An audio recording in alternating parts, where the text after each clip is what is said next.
বরফে যাস না তুই। বরফে যখন এসছি। আচ্ছা, বরফটা কি কোনো জায়গার নাম? মানে বরফে যাব আসবো, মানে জায়গার নাম কি? আমরা আছি এখন 0 পয়েন্টে, কিন্তু এত শ্বাসকষ্ট।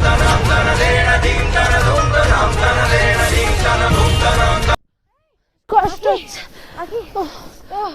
নো টেনশন, পাবলিক এটা মোটেও ফেক ভাববে না, পুরো অরিজিনাল মনে হচ্ছে।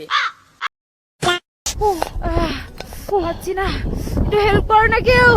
ভাই তোদের কন্টেন্ট করার এত বাইর কিসের? মানে একজন মানুষ শ্বাসকষ্টে হেল্প চাইছে আর তুই ওখানে নির্লজ্জের মতো কন্টিনিউ একটা ভিডিও শুট করে যাচ্ছ।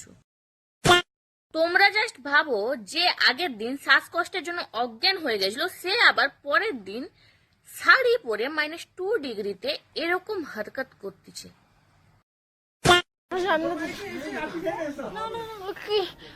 জল জল জল গেছিস কেন?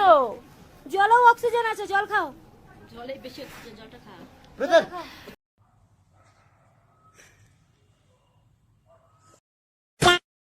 আরে দিদি একদম ঠিক বলেছে, জলে তো অক্সিজেন আছে, তাহলে ওর নাকে এরকম অক্সিজেন স্প্রে করছিস কেন? ওকে তো জলে ছেড়ে দিয়ে। আমরা কিন্তু অমিতাভ বচ্চন ওয়াটারফলের একদম সামনে চলে এসেছি। সে তো না হলে বুঝলাম এটা অমিতাভ বচ্চনের ওয়াটারফল, কিন্তু এখানে অমিতাভ বচ্চনকে তো দেখা যাচ্ছে না। আমার মনে হয় তোমার নাটকের কাছে সেও হার মেনে গেছে।